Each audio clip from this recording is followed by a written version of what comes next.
Mr. Speaker, sir, at the very outset, I would like to thank all the members who have participated in this general discussion on the budget speech. I would like to thank Dr. Celestine Lyngdoh, Honorable Member from Umsning, Shri Aden Miller Basaimet, Honorable MLA from Nongkrem, Shri Ronnie V. Lyngdoh, Honorable MLA from Milim, Shri Renington Lyngdoh Tongkar, Honorable MLA from Mokurwat, Shri Meril Bon CM, Honorable MLA from Nongpo, Shri Methodius Dakar, Honorable MLA from Motion Route, Shri Charles Marangar, Honorable MLA from Mohati, Shri Gavin Miguel Milim, the Honorable MLA from Sora, Shri Metba Lyngdoh, the Honorable MLA from Mairang, Shri Bantedor Lyngdoh, the Honorable MLA from Mokondru constituency, Shri Nujorki Sungo, Honorable MLA from Mokayo constituency, Shri Lakamen Rumbui, Honorable MLA from Amlarem constituency, Shri Olan Singh Swin, the Honorable MLA from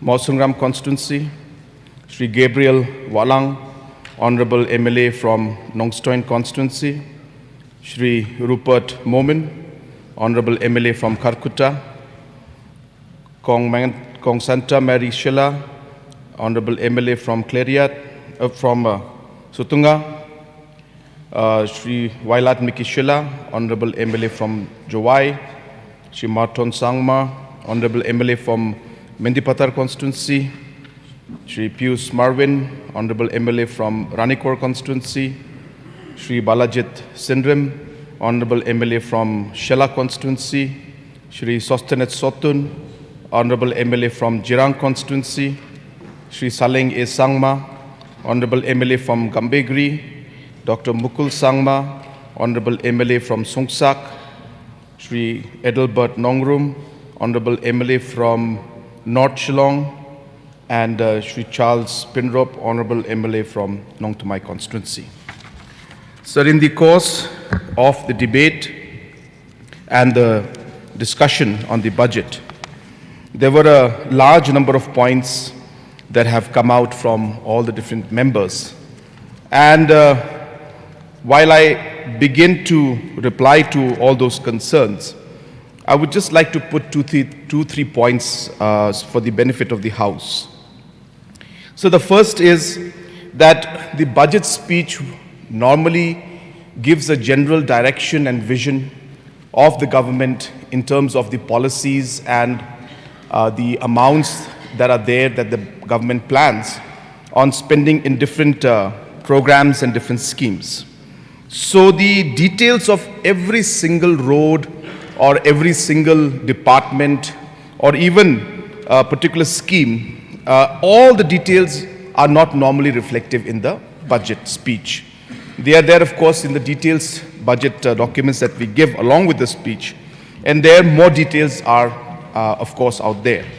And even if those details are there, normally in the budget, we don't give specific information about specific roads being taken up, because a general budget is given to the particular department, and based on that budget provision, the respective department then along the year, they look into aspects and they come out with specific schemes that should be given more importance, or specific roads or buildings or schools as per the requirement. And hence, just so that I can clear this air, especially for our first time members, that the budget may not specifically include every single issue or road that the government will take up in the course of this financial year, but it is a general budgetary provision that we give for every particular department, and the budget speech is more of a policy document and a vision that we try to bring out for the benefit of the people.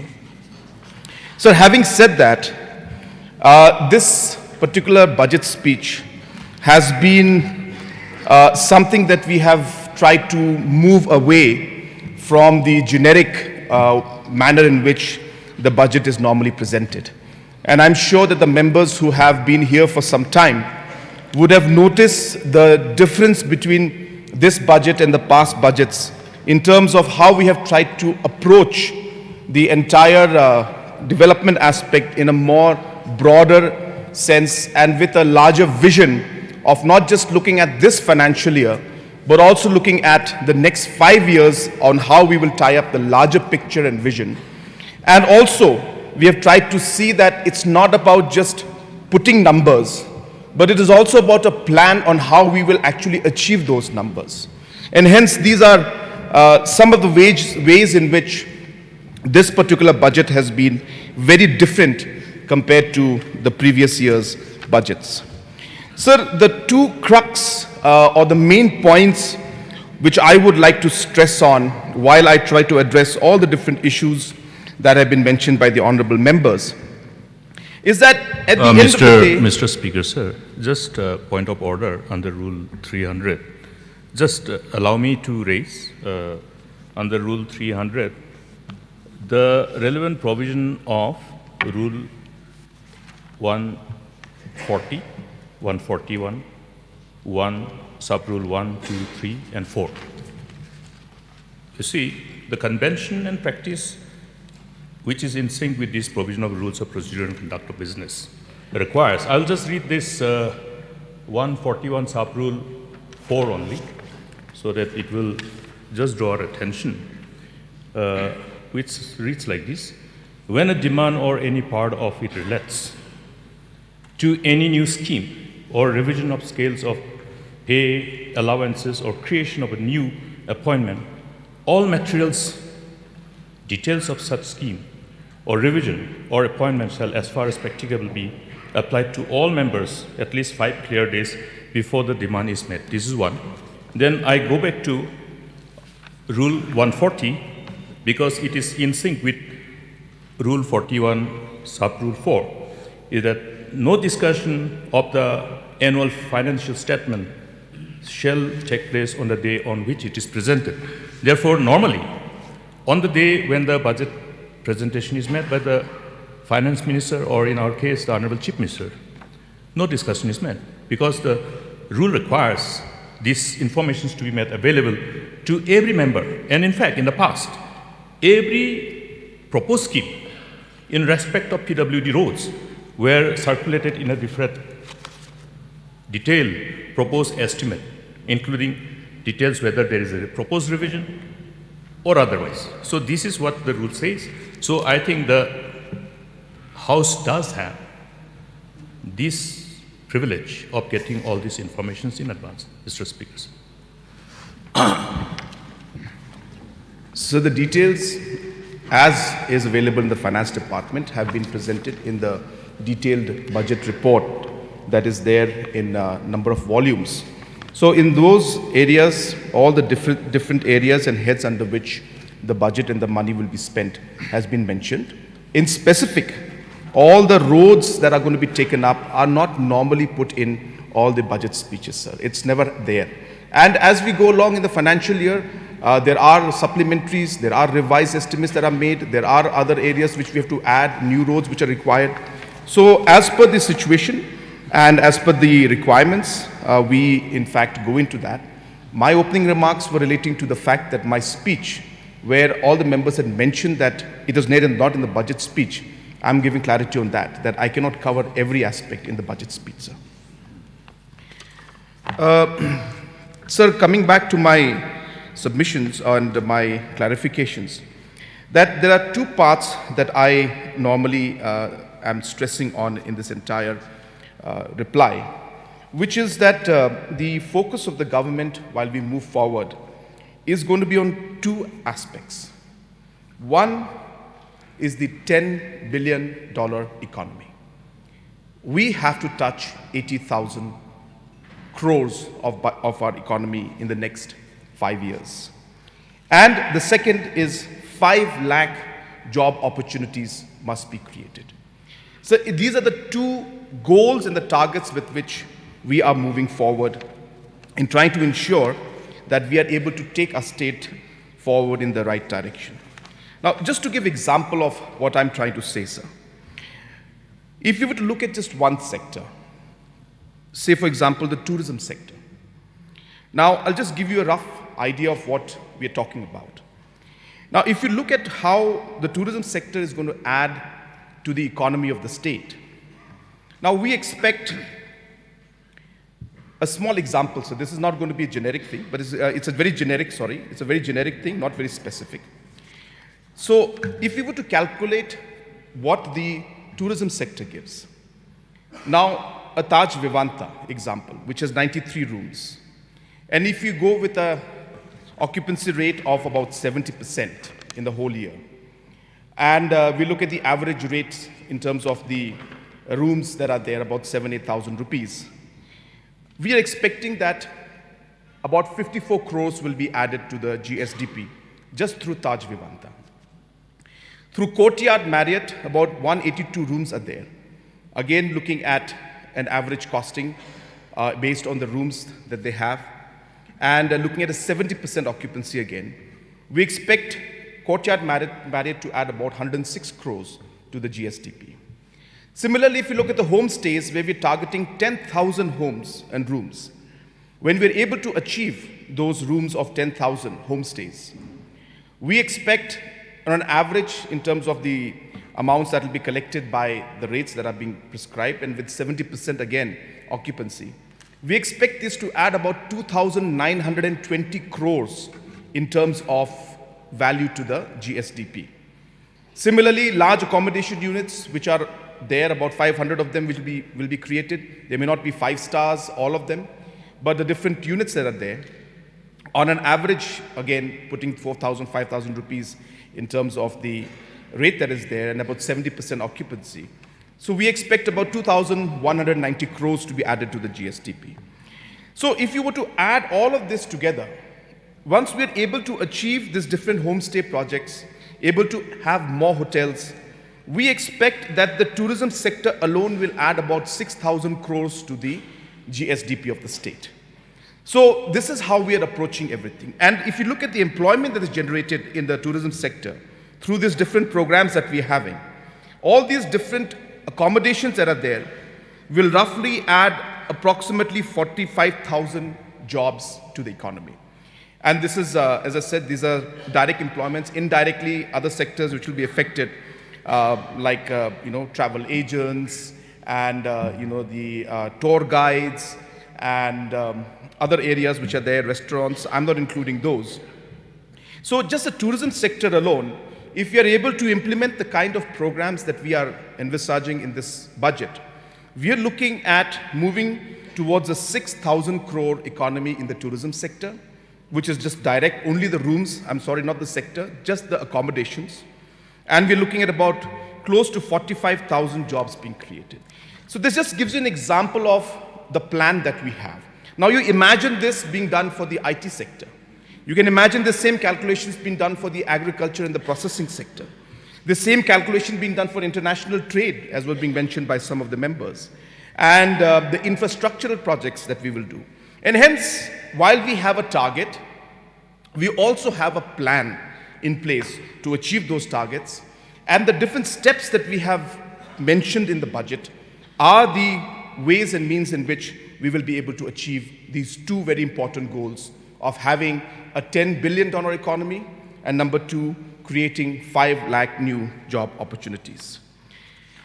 Sir, while I mentioned these points, I would like to just stress on one or two also important aspects of one perception that is being tried to be created, or a narrative, as we call it, being created. And one of the honorable members had mentioned in their speech that there is this tag of corruption on one of the most corrupted states being put in the state of Meghalaya, and that it's embarrassing sometimes that when the children are outside, they are being spoken to, and of course this issue they're trying to make out, sir. And I just like to tell the people of our state that while the statement which was made during election by certain individual who then finally came here during our swearing in program itself, our election statements, and many allegations have been made. I want to remind that even there are members in this house who are part of a government, then elections came in, and in elections we do give our speeches. Now, the honorable member is not here. I really hope that they were here. But there was a time when the Congress government was there in Delhi. The allegations for cash for vote scam, the allegation for CWG scam, the allegation for Tatra truck scam, the allegation for chopper scam, the allegation for 2G spectrum scam, the allegation for the coal scam, the allegation for Adarsh scam, the allegation for Satyam scam. Sir, allegations are there. If we look at these aspects and say allegations will prove, then I guess the honorable member will also have to explain all these different allegations that were made. But today, if you go in the market and you ask the people of the country, sir, Meghalaya is known for Meghalayan age. In this whole world today, we are living in the Meghalayan age. We are known for our Lakadong turmeric. We are known to be the music capital, the rock capital of the country. We are known for our root bridges.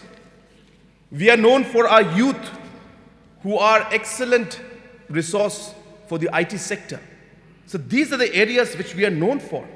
And therefore, let us not create a negative impact and a negative opinion of ourselves. We have a great future, sir. We have a great plan to achieve those different goals that we have.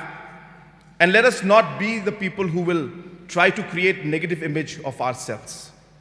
As responsible leaders, it is our duty to ensure that while the entire world recognizes the IT work and the e-governance work that is going on in Meghalaya, which was given an international award by the UN, while the entire country, the tourism sector, the tourism ministry has given us an award for one of the better states for sustainable tourism, while the immunization department, the health department has given us an award for our immunization program, where we have got awards for JJM. Sir, the world today recognizes that Meghalaya is changing. And that is the image that we would like to take forward. There is also a sense of negativity when people talk about debt in the state. So let me inform everybody that there is nothing to fear here about debt or a debt trap or the fact that we are taking so much of loan or all these aspects. Sir, loans are part of a government's expenditure. Every government takes loan. But while we take loans, Government of India has prescribed a system and a format in which you can take it. Government of India has put a limit on the amount you can take, and no state can take beyond that even if you want to. So there is nothing to worry. The money is there, we are spending it in the proper manner. We are not going into areas where Government of India is not allowing us to. So therefore, we have only used these limitations in terms of the resources from the debt or the loan market to the extent that is allowed by Government of India. So all different states are also doing the same, and Meghalaya is no different. None of the states are allowed to go beyond a certain level, sir. In fact, just to share with the House, there is something called the Consolidating Sinking Fund. And this has been created at the national level for different states. In case a situation comes up where you are not able to make your repayments. And these are systems that are put in place. Meghalaya government has 800 crores in this Consolidating Sinking Fund, which is a backup in case our interest payments and repayments cannot be done on time. So multiple systems are in place where there's no question of any state being able to go into any kind of situation where they are in a debt trap or they have taken extra loan, because the system doesn't allow, and the Government of India is very, very strict about it. And as I mentioned, the reason why a lot of people fear that is because of the externally aided projects. They hear the name of World Bank and this bank and that bank. And I have clarified numerous times on the floor of this house that these loans that are taken, these are repaid 90% by Government of India. Meghalaya government repays only 10% of the loan. So hence the impact on us is minimum. And therefore it's almost like a grant that is being given, which is normally the 90-10 ratio which is given for any centrally sponsored scheme. So it would be a loss for us not to take advantage of that. And that's the reason why externally aided projects today we are taking maximum benefit, because 90% of it, of the loan component, is repaid by Government of India. Only 10% is repaid by us, and therefore this is something that one should not be concerned about as much, because as I said, there are very strong systems in place for any state government, and no government can flaunt those rules. And Government of India is very, very strict, as I mentioned, about those particular issues. So apart from that, as I said, there are a number of issues that have been brought in by a large number of the members who are here. But sir, I have another small submission I'll just like to add here, that again, just to share with our August House and the members on how we plan to move forward in certain areas. Now, when I say that, for example, the 5 lakh jobs opportunities that we want to create in the next 5 years. So we have specifically broken down the target sector-wise. So I don't want to go too much into detail, but we're looking at aspects of, say, for example, so the tourism and hospitality. So I mentioned about 45,000 jobs we expect to create in that. In the ITES sector, we expect about 50,000 jobs to be created in that.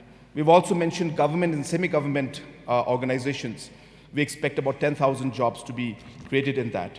We have expectation that through entrepreneurship and small-scale enterprises, we expect about 1 lakh. So like that, there are multiple sectors in which we have made realistic plans.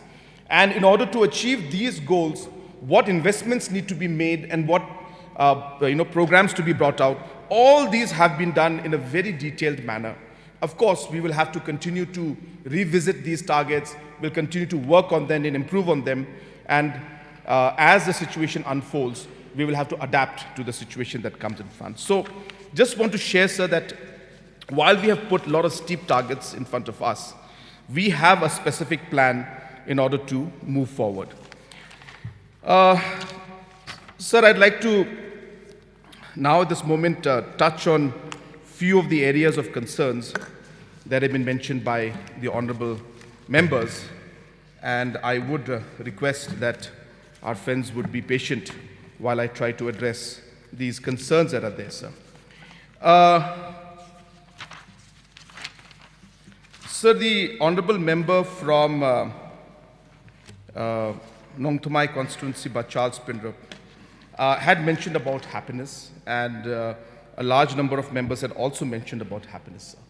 I just want to share with the House that, of course, there is no prescribed way to measure happiness.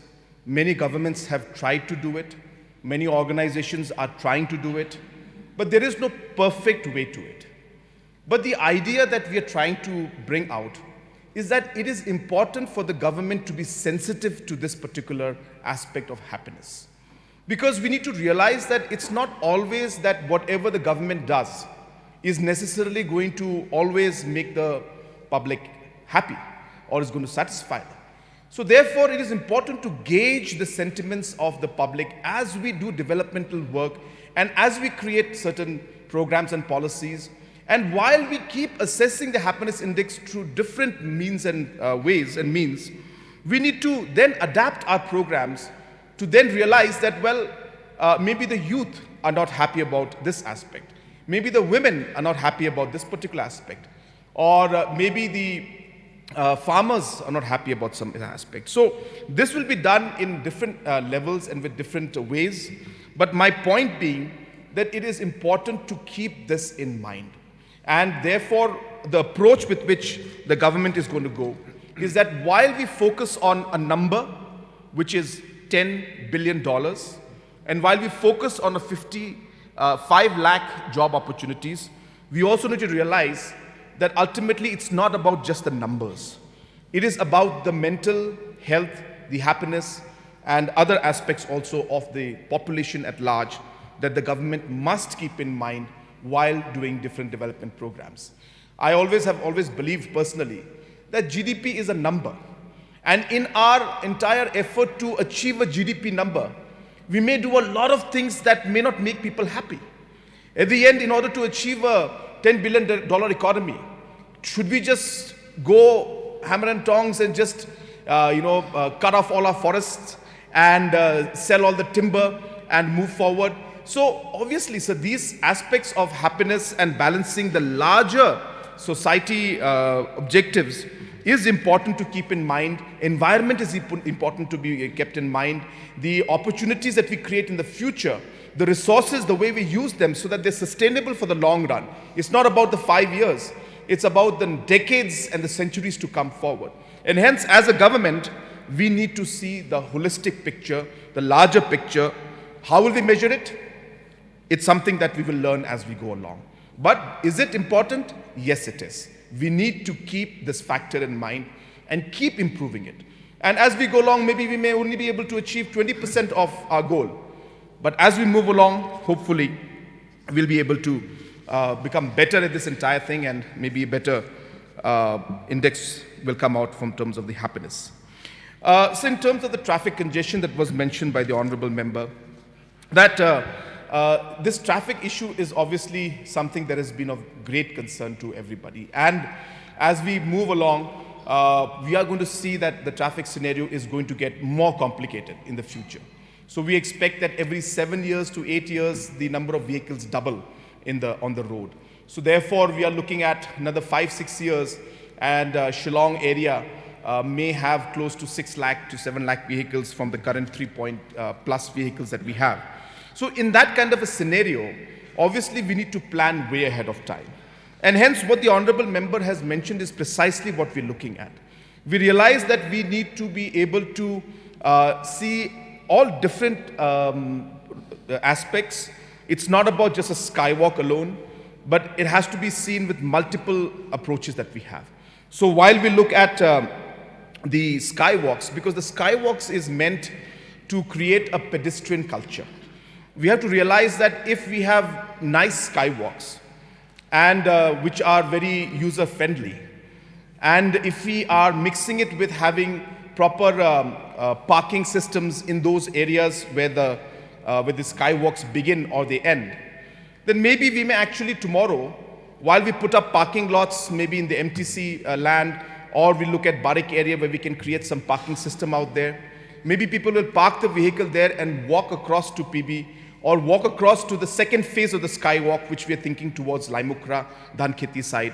And therefore, people can actually walk across, and the vehicles that would have gone to Laimukra may actually just end up parking in Barik area or in PB area, because walking through the kind of a shorter route will be much easier. So you're talking of reaching from Barik to say Dhankheti junction in matter of 3 to 4 minutes, 5 minutes. And I'm sure that, or maybe maximum 10 minutes, I'm sure people would prefer that kind of option. So this is when we mentioned in the budget speech, we just mentioned one of the projects, but our idea and our objective is to create multiple skywalk networks throughout the state, throughout the city, so that people get into the culture of walking and use less vehicles and park the vehicles in a parking lot. And that's the reason why we feel that skywalks are important. And obviously we'll mix it with the whole concept of monorails, whether we can have the monorails or not. So we will look at all these aspects. He mentioned about the necessity versus luxury. Sir, there's a very fine line on this. When we say we're going to have a 140 crore ropeway, it's not for pedestrian that we are working on that. That is purely from a tourism perspective. So when we have a 140 crore state-of-the-art ropeway, the idea is to be able to attract good tourism and provide one of the best experiences to the tourist anywhere in the Northeast. So this will be one of the most iconic projects that we are doing. And while I say this, sir, I want to touch on the aspect of consultants, because it's connected. Because a lot of questions have been asked about consultants and why we're taking them. And the honorable member himself had mentioned that a small DPR to be made in the MECL department sometimes takes months. And that's precisely the reason why we need consultants in different areas. Now, so there are, say, multiple projects that we're doing under tourism. Now, a project like a ropeway project. Sir, not only myself, I think every member in this house will agree that it will be next to impossible for the engineers or the officials from the tourism department to prepare a DPR for a state-of-the-art ropeway project. And therefore, we need consultants for these. Now, the skywalk that we'll create, it's not going to be a simple skywalk which is going to be made with cement and brick. These are skywalks which we want at the level of international, national level, where there is a sense of also the aesthetics should be there, and the design should be very, very modern, and obviously it should be something that is safe and adds beauty to the entire city. And hence we require, again, designer consultants for these. So therefore, the consultants are required for these kind of things. And I've clarified in the press, because this question did not come. I was really hoping that this question would come. But we mentioned that we had 254 crores that we were spending on consultants in the last 5 years, sir. So let me explain this to the House so that there is clarity. So 250 crores in the last 5 years is equivalent to 50 crores every year, number one, sir. Out of this 50 crores that we are spending, sir, every year, that is divided by 12, which means close to about 4 crores being spent every month. So 4 crores is what we pay consultants every month, sir. Now, if you divide this 4 crores into the different projects that are going on today, there are more than about 20 projects that are being implemented, or 20 different departments that are doing, or different EAPs and government projects that are being implemented, where consultancy is mandatory, sir. I will explain that also. So if you look at the number of 4 crores, divide that by 20 different projects, so that comes up to 20 lakhs per month is what we are paying on an average for any one project. Now, if you look at all these projects, the most important point to remember is that these projects are projects where the consultancy is mandated. So it is not a choice of the state government that whether we can have or not. The different schemes requires a consultant to be appointed. For example, the Smart City project. The Smart City project mandates that you need to have a PMC. The PMGSY schemes now mandate by Government of India that you have to have a consultant on board. The different schemes that are being done by all the externally aided projects are mandated that you have to have a consultant on board for different aspects of project management, of design, for different kind of auditing. All this requires consultants. So if you were to add the different projects that are going on, 12,000 crores is only for the externally aided projects. We have 1,000 crores for Smart City. And we have over 3,000 crores worth of project going on for PMGSY. This is the basics, sir. Which means about 15,000 crores of projects today are being implemented in our state, which mandate the consultants to be there. So for this 15,000 crore worth of projects, for every project that's going on, we are giving 20 lakh rupees a month for consultants, sir. That is a number. So one may look at 250 crores, even 250 crores for 15,000 crores of projects. So one needs to understand where we're coming from and why these projects are being implemented in this manner. And that's the reason I took this opportunity to explain to everybody about the consultants, sir. So therefore, today these consultants are doing this work. And as I said, sir, these are mandated by the agencies and mandated by the different departments, including PMGSY and Smart City projects, sir. So therefore, sir, these big projects of the ropeway project which we're doing for Shillong. So these are projects where it's not about the necessity, as I said. Yes, we have to balance out between necessity and luxury, but I don't want to call it luxury as such. But while we're looking at high-end tourism to come into our state, so we need to make some choices.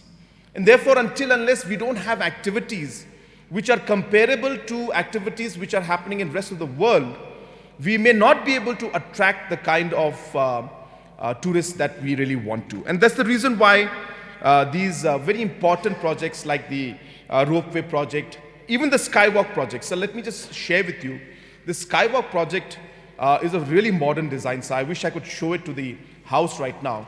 But so these will be literally made out of like translucent glasses, as they call it. And so these big glasses will be put on the side. So actually this will be on pillars. And once a pillar is put in, it will be a modern design made of a frame. And there will be, as I said, a translucent, a very thick glass or whatever material that is called will be used in that. So it will not be a cemented brick model, but it will be a modern design, which we are hoping will also have in certain places people for them to sit in, and a place where we can have a small coffee shop on the skywalk itself. And you can imagine this being interconnected from PB to Barek to Dhanketi, and hopefully from Dhanketi we can go further into other paths. And the idea is then to connect them into other parking lots, which then people can park their vehicles and walk from there to, say, come to the Secretariat or come to Police Bazaar. So that is a kind of a larger model we're looking at. We didn't mention all of that in the speech because it's too long to mention it. But this is the kind of plan we have for decongestion, apart from the plans that were submitted by the Honorable Deputy CM regarding construction of additional roads and exit points, and also having bypasses in certain areas that was there. So the Honorable Member had also mentioned about the program for the exit points towards the new Shillong city. And I have mentioned out in my speech, I don't have a copy, sir, but we want to have a smooth expressway connection to that, sir. So in this context, when we mentioned that 5,000 crores will be spent in the next 5 years to develop the new city, this is not just about the building infrastructure. This is about the roads as well as the water supply out there. And hence we are looking at creating elevated roads so that tomorrow a smooth exit and a direct connection to the new city will be there for the people, so that we don't have to go through these different smaller roads and roads which are maybe not possible in some cases to expand. And therefore, we will look at new technology to have elevated roads so that tomorrow we can have a smooth exit and smooth transit into the new Shillong city. And that's the reason why we have kept funds at such a large level, so that these kind of infrastructures can be created, sir. Sir, regarding the point mentioned by him regarding the Nongra project in the JJM, in fact, that was the point which was being clarified earlier, that the first part of the project was regarding the supply. So if you looked at the components of the first 5 crores, you will see that tanks were being made, the borewell was done, the larger supply pipe was brought in. There was no distribution network that was part of that project. And hence, when he had mentioned that why the last mile connectivity and the people are not getting the water supply, that's precisely the reason, because the components, about 8 components were there in that 5 crore. None of them mentioned about the water supply to the people. And hence, as he said correctly, now under JJM, 18 crores has been sanctioned for the distribution network. About 2,117 houses now will be connected, and the work has already been allotted. So it's not that we have to wait. Work has been allotted, money has been sanctioned, work has been allotted, and work has even started. In certain areas, they have started doing the testing. I'm sure that because this work was just sanctioned, sir, in December 2022 or November. So we expect that the work will be very fast in the next few months, and I can assure the member that I will personally also look into this particular water supply issue, sir. So regarding the playgrounds that he had mentioned about the different local the fields that are there, so definitely it's a very positive suggestion. We will definitely examine that also. Most of the time, sir, these fields that are there are managed by the local communities or by some club or by some different youth organization. And hence, those challenges we need to overcome, because sometimes the permissions are not given, since the ownership lies with either the Rangbashnong or somebody. And hence, the government is not freely able to take up developmental activities. But definitely, sir, wherever we are able to take up the activities and we get the cooperation from the members, I would be happy to examine this. And I'm sure the sports minister also will take a note of this, and we will examine and see how we can move on this proposal also, taking the locality and the local people on board with us, sir. So I have already mentioned about the power sector, as was mentioned by the honorable member for Mokundru. So that was a case where I'm presuming a transformer had busted. So therefore, the replacement of Thansing village, it was? Yeah, so the transformer was busted, sir. So replacing a transformer is not much of a issue. And I want to share this, sir. Why? Because last year also, when Honorable Deputy CM was Minister in Charge Power, we had surveyed the entire state, and we found about 400 plus villages the transformer had busted. And we had in fact come out with a special scheme where we spent close to about 10 to 11 crores to buy new transformers. I remember, not accurately, but about 300 plus new transformers were bought, and others were repaired, and we were able to then provide power to most of those areas immediately. So hence, in the future also, sir, our endeavor is there to improve the power sector. I have mentioned this in my past submissions also, that the power sector most probably is one of the most challenging sectors for us today. And this is because of multiple issues that are there, whether we talk about the issue of the pensions to the, when the different companies were segregated, there were certain conditions put in, and a huge financial burden came on MECL and the government. And because of that, we have an issue still pending, whether it's regarding the Regulatory Commission not giving us the rates that we've been asking for, because certain costs which we have been mentioning are not being put into our pricing and our costing, and hence the rates that are coming in are lower than the cost that we incur, and we are not able to cover our cost. So the pricing is a big issue. The Regulatory Commission is a big issue. We have a big issue with AT&C losses, but we are very, very confident that with the new RDSS scheme coming in, we should be able to slowly and steadily improve that. And we have certain commitments towards power purchase agreements, which also have created a lot of financial burden on us, because we had to take the power in spite of not actually using it. So those kind of issues were there in the power sector, but we have committed as a government. I had gone in this weekend to Delhi to meet the Honorable Power Minister, because we had a lot of issues and we wanted to take it up from day one.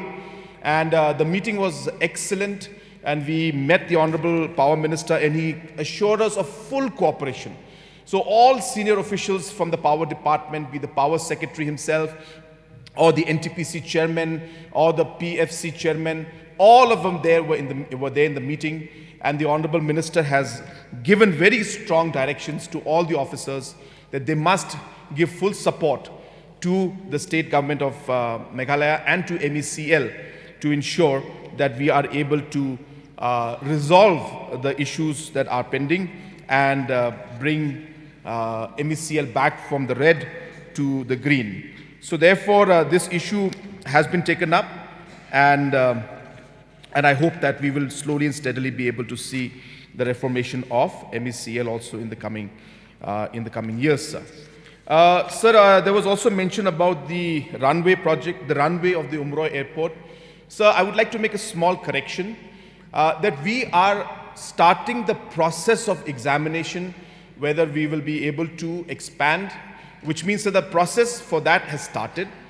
The problem is, sir, we had a technical input that was given many, many years back, and I have clarified this in the House also, that at that point in time, for whatever reason, we were told that the instrument landing system cannot work unless 7 kilometers of clear visibility is there. For maximum up to 350 feet, there should be no obstruction.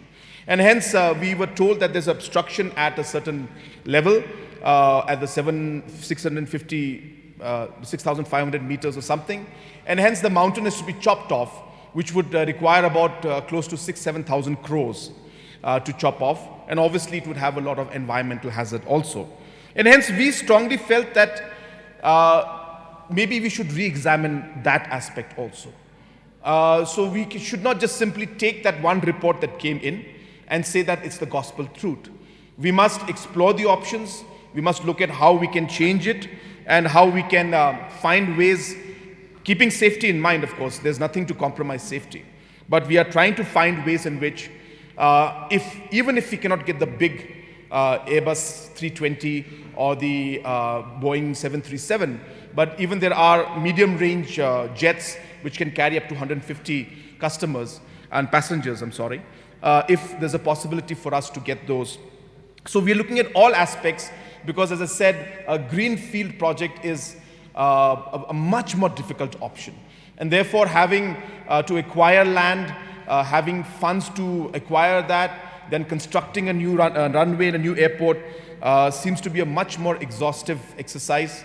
And hence, we are exploring the option of whether we can actually go ahead and use this runway in a better format by strengthening it or expanding it or looking at the different provisions that are there under the Airport Authority of India. So the mention about the land customs station in Balat area and Dangar area was mentioned. And yes, sir, the honorable member is absolutely correct. This is something that we should definitely examine and try to work on because trade is obviously one very important way in which we can bring up the GSDP. I did not mention it specifically earlier, but even under trade also we have broken down our different GSDP targets. I don't have that with me right now because I didn't think I would have to mention all of that. But trade also forms a very important part of that. And therefore, in order to improve the trade, not just in Balat area and Dangar area, throughout the different sections, we strongly feel that trade is one way in which we can move forward and take our GSDP in the right direction, sir. So the honorable member from North Shillong had mentioned about, again, sir, about the traffic congestion. And he had also mentioned that there should be multi-pronged approach. I have given a detailed reply, sir, on the aspect of having a multi-pronged approach for the traffic decongestion. And he had mentioned about legal and illegal settlers. So I will get some clarification on that later on. But I'm presuming he's talking about certain colonies. He's talking also about the fact that the different hawkers and all these issues are there. So these are all matters definitely as a state government we are very, very serious about. And that's the reason why last year also we had amended and repealed the different acts that were there that were in contrary to the National Act. And we will now take the necessary steps to provide separate locations where the hawkers can then put up their shops or can trade so that the main areas are decongested and Shillong becomes, especially the PB area and other areas which are very, very congested, can be decongested. So all these aspects are being examined by us, sir. So he had also mentioned about the administrative units, and of course I don't want to say it in that manner, but he had mentioned that this was being done only from an election perspective. Sir, number one, we have been maintaining that we want to take administration closer to the people, sir. And that's precisely what we did. And therefore, this exercise being looked at as only an election agenda would be really, sir, not putting things in the right perspective. We need to realize that some of these areas, people have suffered a lot. And therefore, administration getting closer to them saves them the 3, 4, 5 hours which they have to travel to different blocks. And they save the time and the inconvenience, and they get the service that they require, sir. So therefore, these things are very, very necessary. But of course, sir, we cannot just create a new block or administration unit and expect that we will also put up the building in one go. Just to give an example, sir, in the government previous to our last government, So there were civil subdivisions that were created in different locations. They were not able to give the buildings because that's the procedure, sir. So they had laid the foundation, they had, inaugurated the civil subdivisions, but the office buildings have come up in the last government. So when we took over, while the previous government had put up the civil subdivision, in the aspect of continuity of the government, government is government, sir. So therefore, once a civil subdivision is put in, it is a duty of the government to then put up the buildings. And hence, going with that responsibility, we put up the civil subdivision and the work has started, whether in Chokpot area or in other areas that are there, Aksamgri, whether it's the 46 blocks, sir. So the new buildings have been put up in all the different areas. So honorable member, of course, is from Shillong City, but blocks are there in many, many parts of the state. It was the MDA-1 government that sanctioned over 100 crores to create administrative new buildings for all the block offices, which has never been done in the history of our state, sir. So that's the kind of commitment that we have had. So therefore, just giving it a political twist and saying that it is just done for elections would be really undermining the needs of the people and more importantly undermining the work and the efforts of this government, and especially the MDA-1. In fact, sir, if you look at the education sector, we had created, or rather there are about 2,500 government LP schools, sir. And some of them have never been repaired ever in their lifetime. There were some schools, as I said, which didn't have doors, windows, forget doors, windows, so they didn't even have a roof. And it was the MDA-1 government, the then education minister, Mr. Lakman Rambui, had taken a lot of initiative, and all the 2,500 schools now either are getting new buildings or are being repaired, sir, as we speak. So these are big projects that have been done.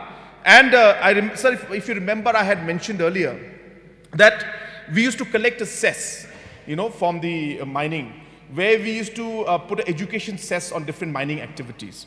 But in the past, this money of education cess was never used for education, sir. In fact, it was put into the pool of resources, and it was used for other aspects because obviously there were financial challenges. But when we took over the government, we made it a point that the education cess now will be used only for education infrastructure. And it's that money that we started spending in the schools. And that's how, sir, more than 2,500 schools today are being, either new construction is being done or the repair of that is taking place.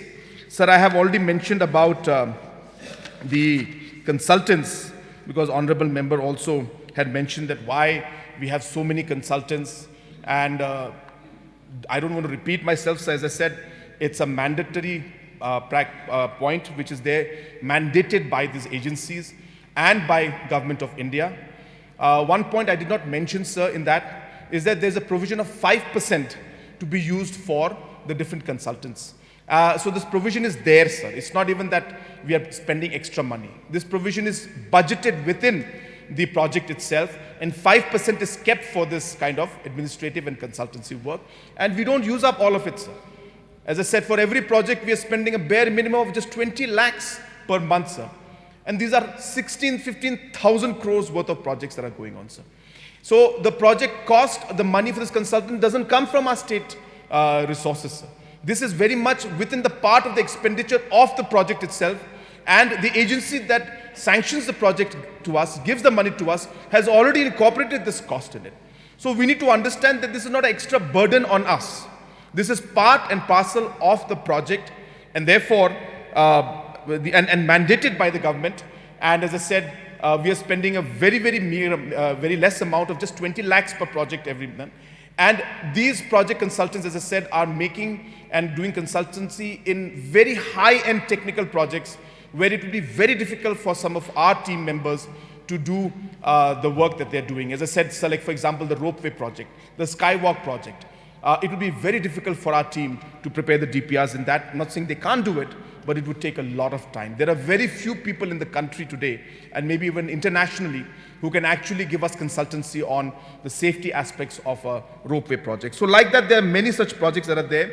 And some most important part which you need to remember about the consultancy is that as we move along, we have a very, very strong thought process where we want to engage our own people in the consultancy, sir. So that's a very important point you need to remember. So while we have international level consultants coming in, we are using them to train our own boys and girls so that slowly and steadily our people also become competent. So you will see that in many projects, there are large number of consultants who are local. Many people are from Shillong. Many people are from Meghalaya who are our consultants today. There was a point in time when it was not there. But as the years went by, we were able to train our own people, and now they have become our consultants, and these are all local people being employed through the funds that are coming in through externally aided projects, where the cost of consultancy is already included in the project and it is not an expenditure on the state's exchequer, sir. So these are important points that one needs to remember regarding the consultancy that's there. Sir, there was a discussion about the roster system, sir. And as the Honorable Member himself has mentioned, that from 1972 onwards, when the reservation policy was put into place, at that point in time, the roster system was not put into place. And as per the rules and the laws, the reservation policy has to be implemented with the roster system. And hence, for whatever reason, it did not happen in the past 50 years. The High Court has now given an order that the roster system has to be followed. And hence, it is a directive of the High Court. So therefore, sir, it is mandated by us to follow the provisions and the orders that have been given by High Court. The Honorable Member is, of course, free to challenge that, sir. So if there is an aspect, so they can always challenge and they can always go. But as I said, in the last 50 years, it is a mandatory rule that whenever there is a reservation policy, it has to be done along with a roster system. And for whatever reason, sir, it was not done in the past. But as per the High Court order, it had to be followed. And that's what the government of Meghalaya is doing as of now. And as I said, if there is any party or any individual who is aggrieved, so they can always challenge that order of the High Court, sir. Sir, mentioning about the points given by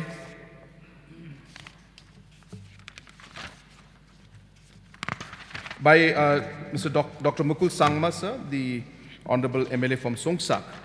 Sir, he had mentioned about the Lokayukta and the different agencies and the different acts that have been brought in to ensure that we are able to implement this in the right way so that the ultimate benefit of it comes to the people. So we have, in fact, made all our efforts to ensure that the Lokayukta functions in the best possible manner. The provisions have also been amended to allow a single person to run it. The necessary manpower required has also been given out there in terms of the directors. Sorry, sir, there's a lot of paperwork, so I just need 2 seconds to sort it out.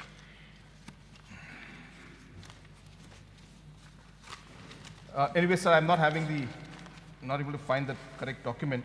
But anyway, sir, the point is that yes, there are many aspects, and I have noted the suggestions down of the Honorable Member that full support should be given.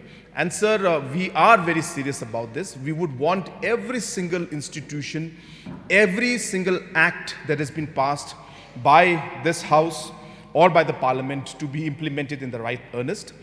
There could be certain hurdles and challenges and certain aspects which need to be improved further. But let me assure the Honorable Member and the House that all the steps that need to be taken to ensure that these different institutional frameworks work as per the provisions in the different acts and in different rules as per law, sir, will be taken to ensure that ultimately the benefit goes to the people of the state at large, sir. Sir, of course, the Honorable Member and also a few other members had mentioned about the judiciary and the suo motu cases that are coming out once in a while. Sir, we have seen this in the past. I don't want to go too much into the actions of the judiciary. And but the point is, sir, we have seen that in many areas. For example, there was a suo motu on the traffic congestion that we had. And we all have seen, sir, that it's not an easy task to implement or to find a solution to. And of course, the court had given certain directions. The court had even gone into suo motu case for a greenfield project for the airport. And therefore, there are many such cases we have seen, especially in the last few months, where a large number of these interventions are taking place. And hence, wherever there is a possibility for us to ensure that we're able to take the steps as per the directions or as per the instructions that are given in, so we are doing it, sir. Like, for example, when the suo motu case for a greenfield project came up, sir, when we looked at all the possibilities, we realized that it's maybe a very, very expensive project. You're talking of maybe even 1,000 to 1,200 crores, which we may need to spend, and there's no guarantee the government of India will give us that money.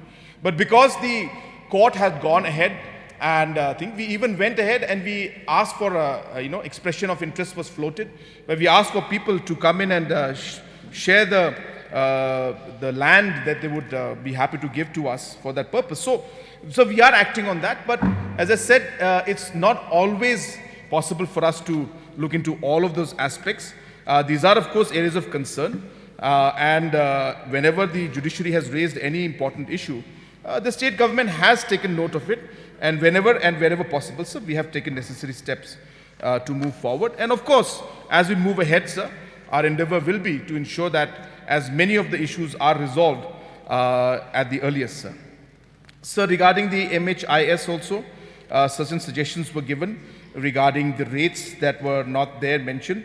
I don't have the full details with me about that, sir, but I can share with the House that at this point in time, we have the maximum number of people who are covered under this in the past 5 years compared to the previous years.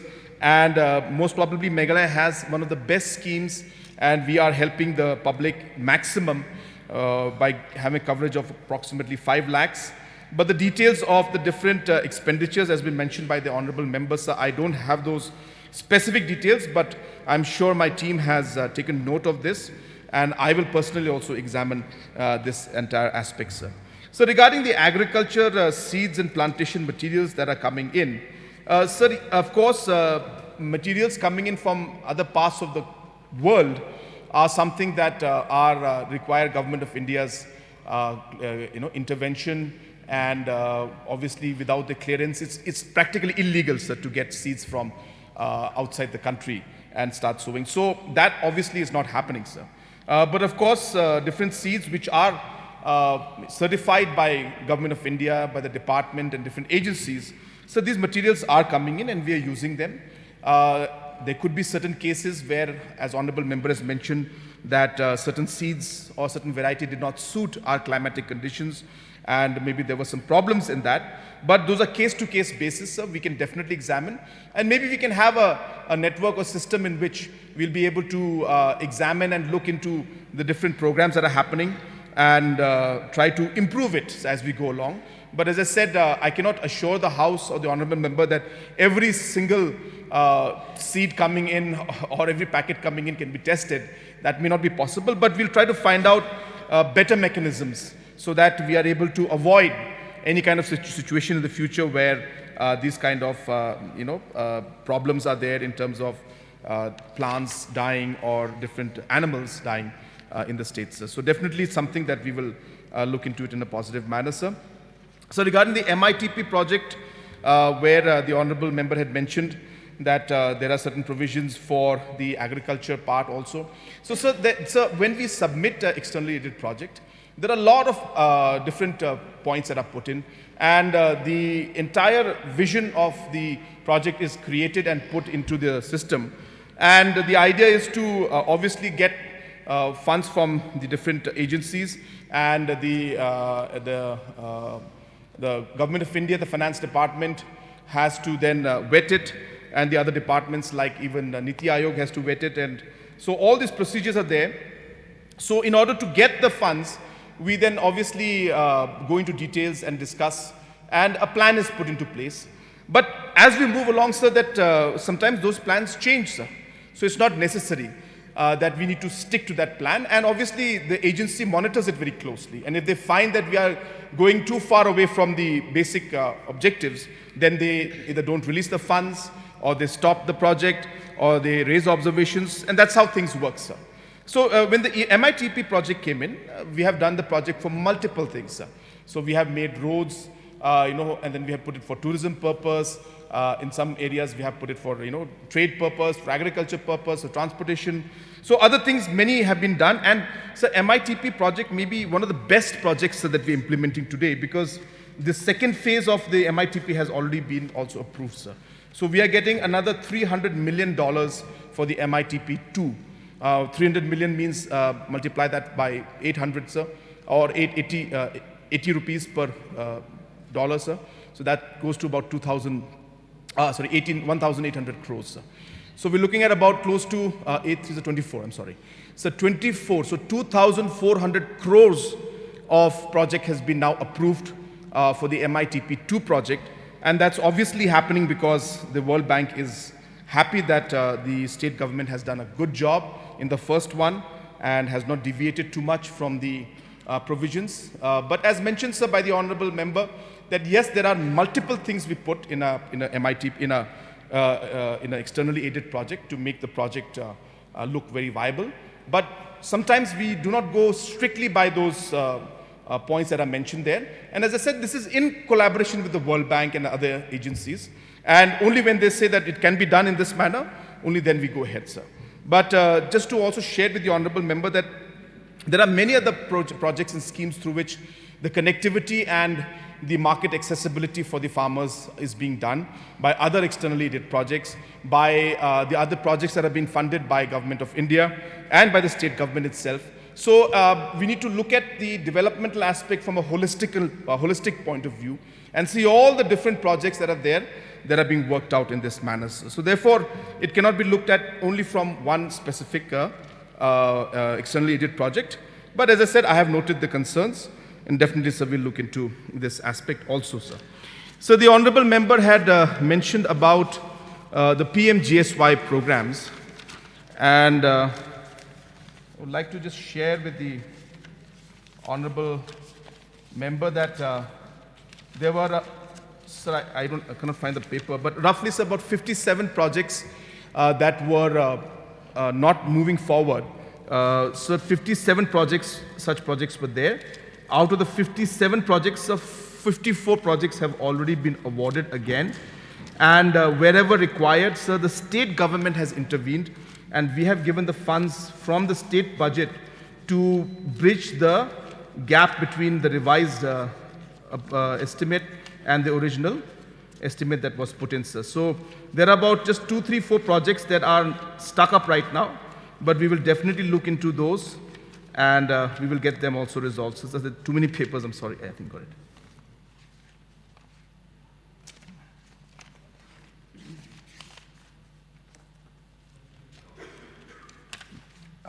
Anyways, I can't find the project. But yeah, I remember, so it's about 57 projects, and 54 are awarded, and about 3 of them, sir, there is some technical aspect which we looked into. But definitely, sir, it is on our cards, because when we took over in 2018, sir, in the first meeting that was conducted between the Rural Development Ministry and Government of Meghalaya, the issue of PMGSY came up very strongly. And we had told the ministry that time, and the then Honorable Minister, that we will ensure that we complete it on time, don't stop our projects. And based on the assurance, sir, we have worked very hard in the last 5 years. And as I mentioned in many, many platforms, sir, that today Meghalaya is one of the better performers in PMGSY, including the roads that were not completed from 2002, 3, 4. Even those projects today, after giving additional funds from the state government, the work is being implemented, sir. So regarding the JJM scheme and the scheme for Saubhagya also, that has been mentioned, that certain transformers are burning up within a matter of months, and in the JJM project also, wherever the link is being given, there is no water supply. Sir, let me just put this in a larger perspective, that in any implementation we do, there could be certain shortcomings. There is nothing wrong in that. It happens because it's a large implementation, and we are working very hard to make things happen fast. All the contractors sometimes are not at the same level. But obviously, whenever we get these complaints and these situations, we take necessary action, and we ensure that we are able to resolve the problem at the earliest, sir. So when it comes to JJM, sir, normally the situation is that after the speak to the Village Sanitation and Water Committee, the decision is made on the different sources and different ways in which we can move forward. The honorable member said that in large number of cases, the village people were not consulted. So as per our reports, they were. But if there is any specific area where there is a problem, so we'll be happy to take up the matter and get it resolved. Because obviously, so ultimately, our objective is to ensure that we are able to give drinking water. It's not about just putting the pipes and building the tanks. It is about providing proper water supply, sir. So definitely, when it comes to Saubhagya also, sir, the idea is to give the power connection. If there are specific concerns in specific villages where the water supply has stopped or the transformer has busted, sir, I would be happy if I can be told by any of the members, sir, and we'll definitely take it up. But sir, JJM, I want to also share this. There are certain times of the year when the water supply is at shortage in a lot of locations. So that's not something that doesn't happen. So, but if it is a full year, it happens throughout the year, then of course it's a matter of great concern, sir. And we obviously want to resolve it. And let me assure the House, sir, if there are such problems like this, we will take every step possible to try and resolve those issues in the short term and medium and as well as the long term. Sir, as mentioned by the honorable member from Songsak, that yes, we have seen significant peace in the last 5 years, and therefore the different development programs we have seen have gone forward in the right earnest. We had a lot of challenges in terms of the COVID pandemic that we had, but so that is how things were throughout the world. So we cannot say that we were the only ones, but so that in spite of those challenges, sir, I have mentioned in large number of platforms that we have seen significant works being done in different parts of the state, and many projects, Meghalaya has been able to perform exceptionally well, and this has been certified by Government of India itself. And yes, sir, to a large extent we have seen that being possible because of the peace that we had in the state also, sir. So there were points mentioned about the vacancies in different government offices and teachers and other aspects, sir. So this also, of course, is a very important point. And as mentioned, sir, we took up the matter very seriously. For example, we realized that the doctor recruitment was taking a very long time. And hence we bifurcated the process and we put up a new recruitment board for the medical sector. And that's why within a matter of 3 months, we were able to, not even 3 months, sir, less than 2 months, we were able to appoint 400 doctors without any problem. In fact, one of the members mentioned in their speech that it was a very smooth process with no problems in it, and there were no complaints. And so therefore, these kind of steps are being taken. The Honorable Minister had earlier mentioned in his speech that wherever the school teachers are not there and for whatever reason the delay has taken place in recruitment, we will take steps to ensure that temporary arrangements are made, alternate arrangements are made. So that step also has been something that the department has finalized. And so we will go ahead, and obviously, sir, our full effort will be there to ensure that we are able to fill up all the vacant posts at the earliest. So as you're aware that these are processes that are conducted by different recruitment agencies, be it the education or for police or the MPSC or DSC or now the medical board. So each one has to follow their process, and therefore these do sometimes take time. But sir, our endeavor will be there to ensure that we are able to speak to all of these agencies and create the necessary reforms that could then expedite the process of recruitment. And our endeavor will be to ensure that we're able to do that at the earliest, sir. Sir, the Honorable Member for Gambegri, Mr. Saleng, had brought out issues about creation of jobs. Sir, I did get a bit lost when he had mentioned about his debate. I was not able to really get all the points that he's mentioning. But sir, at the crux of everything that we're doing, as I mentioned in the beginning of my reply, that the job creation is obviously one of the main agendas for this government, sir. So $10 billion economy and 5 lakh employment generation. And by employment, I mean government, private, so all together. So we are working towards achieving that goal. And obviously, sir, our endeavor will be that everybody gets the equality that they deserve, as was mentioned by the Honorable Member. I think he was stressing on the equality factor, saying that sometimes some people are not given the equal opportunity. Sir, there could be challenges and there could be differences because obviously in rural areas there are lesser opportunities. So all these are larger society concerns and a larger concern and issue that is obviously affecting many parts of the state. It's not something that we can solve overnight, but it has to be done in a very systematic manner. But the point mentioned by the Honorable Member has definitely been noted, sir, and we will try our best in the future to try and figure out how we'll be able to resolve this issue of ensuring that equality is there when it comes to the jobs. Sir, he had mentioned about the residential schools so that in rural areas students can get better opportunity to study. So definitely we are on the job, as been mentioned a number of times even by the previous Minister in charge of education, that we are working towards ensuring that a society is put into place and the society will then run the different residential schools. So because we realize that for government of Meghalaya to run the schools will be a huge task, and this model is being followed in other states, if I'm not wrong, in Telangana in a very, very successful way where a CEO has been put in place and the society then runs these schools. And so we are able to see that it's functioning in a good manner. So we are exploring that option also to ensure that these schools ultimately run in a proper manner. So he had mentioned about the food security and about the quality of the rice.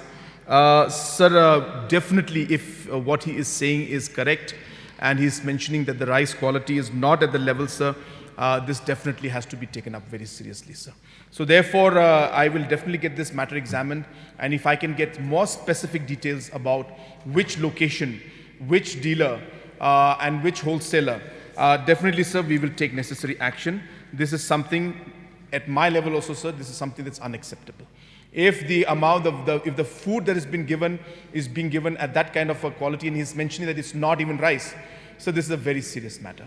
This has not come to me earlier, but since the Honorable Member has mentioned it on the floor of the House, so this cannot be taken lightly. So definitely, sir, we will do everything that's required to take the toughest of the actions that are required, and I would require more details on this, and definitely, sir, we will take necessary action on this. So he had mentioned about the medicines also, saying that medicine also there's an issue. Sir, if you read the budget speech, sir, I have also mentioned in my speech that we are going to come up with the CM Affordable Drug Store, sir. And that is, sir, one of the reasons why we are coming out with this particular model, sir. And this is in the lines of creating the store in the Government of India is doing, I can't remember the name. Anyway, so Government of India also has this generic medical store. I'm just forgetting the name. So this is being done in that same model. But because the Government of India's provisions are not suiting us fully, and hence we are not getting many people to apply for it, hence we found the need to come out with our own model. And that's why, so this is being done. And somebody had mentioned somewhere during the course of the day that how will we ensure that the quality of these medicines is maintained. So this is precisely the reason why we'll be having a society that is going to run this and ensure that full testing and all the medicines that come in here are only brought in after due diligence and proper testing is done.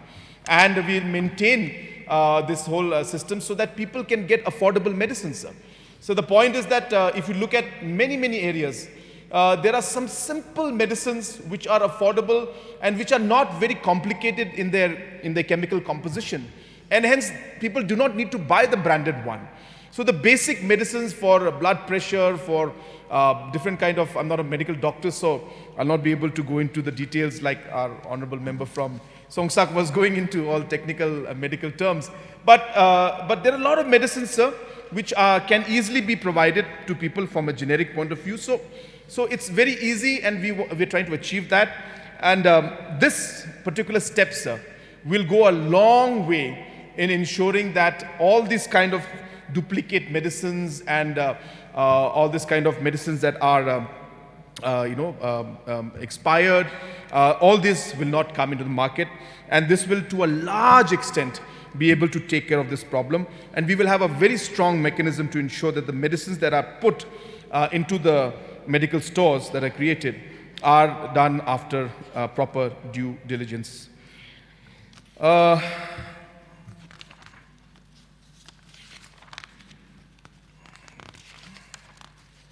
So the honorable member from Bernihat, from Jirang, I'm sorry, Sostune Sotun had mentioned about large number of roads, sir, and he had mentioned in his speech regarding the Umling Patarkama road and the overloaded vehicles that are going in there, and that there's a weak bridge and therefore the bridge could collapse, sir. I have taken a note of this, and definitely we will take steps to ensure that none of this happens, so that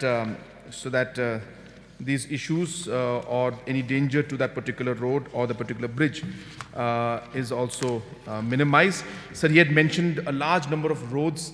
Sir, I have that list with me, and if later on the honorable member wants a specific reply, I can go into the names of the roads that he had mentioned, and I have specific status also on those roads. For example, I have specific input on whether it is whether the DPR has been made or not, or whether it's been sanctioned. So I have that, sir, and when I go through this entire thick list towards the end of my reply, then I will mention those more specifically. Sir, he had mentioned about an option for Lailad area. He had mentioned something about roads there in Western Riboy connectivity. So this point also has been noted, sir. We'll definitely get it examined. He was very concerned about the border road connectivity and if more funds can be given. So definitely I will examine this matter also. So because border connectivity is something that we all realize is very important. I was very happy and I took note, and I'll come to that at a later stage. Honorable member from Mogaya constituency had mentioned about one road that goes towards Mukro, and saying that if that road is made, it will completely change the economic conditions. So therefore, these are important, sir. We need to look into these roads. These are very, very important game-changing development schemes that are there. So hence, border connectivity will give that option to the people. For example, Mr. Charles, our honorable member from Mahoti, had mentioned that our people need to sell the product that side, the taxes are being collected. But what if the products can be sent through Meghalaya?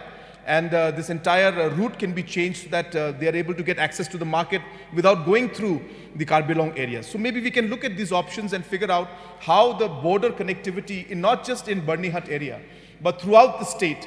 So we can come up and think of specific roads for these areas.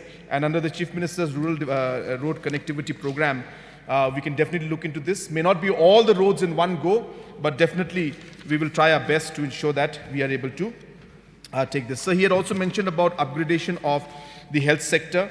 And as you're aware, sir, Bernihat PHC has been upgraded to CHC. And he's mentioned that he would like to see a new building there. So definitely it's part of the process. And we will do our best to ensure at the earliest the necessary infrastructure and equipments are made available at the earliest to this. So he had also mentioned about a new block.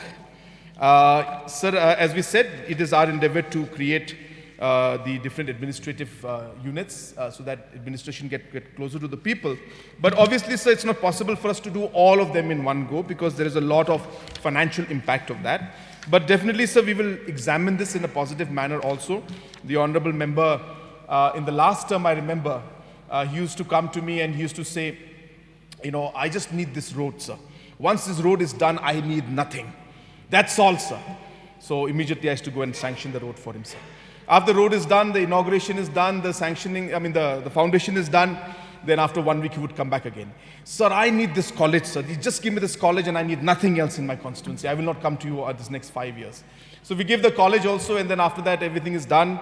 And after that, after 2 weeks, he would come again and say that, sir, I just need the CHC in Bernihat. You give me that, sir, I need nothing else. I will not disturb you for the next 5 years. And of course, we gave that also to him. And then that was done, sir. And then, of course, he came, sir, whatever you have done for me, thank you so much. But that doesn't matter at all. What I need is the Patharkama subdivision. If you cannot give me that, sir, then whatever you've done in the past doesn't mean anything to me. So we gave the Patharkama subdivision also, sir, to him. So Barnihat area and Jirang area, which actually is, sir, really neglected. As was being mentioned by, I think, Honorable Member from Songsak, that there are certain areas, sir, maybe not the entire district, but there are certain pockets, sir, which for whatever reason, sir, because of maybe the disconnectivity and not being in the mainstream and not being in the path of our normal travel or whatever, sir, have been kind of neglected, sir. So you'll see this kind of trend in a lot of places, whether it's West Khasi Hills, Southwest Khasi Hills, as mentioned, sir, in parts of Riboy, in parts of West Garo Hills, you'll see in parts of East Gente Hills. I was talking to Honorable Member, in fact, her points are also here, Kong Santa Mary, Sheila, about the certain road connectivity in her villages, in her area, and she gave a list of about 7 roads, and I've noted all of them down. So Jirang area is like that, sir, and it requires special attention. And I cannot say that, sir, we'll do it for sure, because I know if I say something now, then he'll come back after 1 month to again demand for something else. But, sir, that's the kind of commitment he has for his constituency and his people, and I appreciate that. But, sir, we have worked with constraints and with a lot of problems in terms of financial, flow. So obviously, we need to be very prudent in the way we move forward. But definitely, sir, I've taken note of his concerns, sir. So he had also mentioned about the power sector. And, sir, as I mentioned, in the power sector, there are major reforms that are being worked on. And definitely, sir, even in his constituency, I will do my best to ensure that we're able to improve the overall power scenario in his state, sir, in his constituency. Sir, Mr. Balajit Sindrim, the Honorable MLA from Shella, sir, he went through these entire points in a flash. So, in fact, at a point in time, it became so difficult for me to note down. So I was noting down all these points with my own hand, sir. I missed out some of the points because he was going so fast. But I'll try to cover, sir, whatever I can. And Mr. Balajit had mentioned about good suggestions, sir, he gave regarding the power generation in his constituency, and saying that there's small streams which we could tap.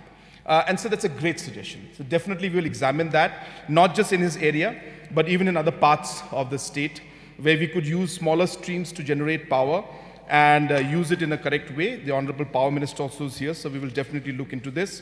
He had mentioned about the road connectivity under the CM Rural's connectivity program. Yes, sir, his constituency has received a large number of road projects in the past. But as mentioned earlier, sir, his constituency also is very, very disconnected, and hence it requires a lot of special attention. So we will definitely examine and see the best. He's given a large number of roads, sir. I will not read them out, but I'm just mentioning the points that he had mentioned. So regarding the sports infrastructure, which he had mentioned that 1,000 crores has been budgeted. So 1,000 crores is for the next 5 years.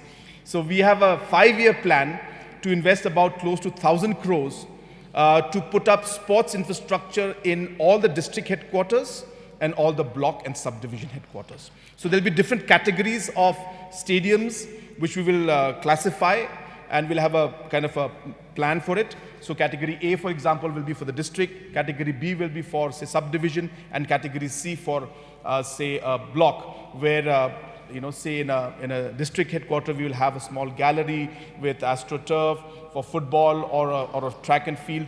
This is something technical, so I leave it to the engineers to finalize. But my point is that that's the kind of plan we have, and we hope that in the next 5 years, we will be able to saturate and provide this kind of infrastructure to all the areas. So he mentioned about scholarship. So I think scholarship issue is something that a lot of people mentioned about. So I just want to bring things into perspective and just share with everybody that scholarship is something that we have been giving in a very, very proper manner, sir.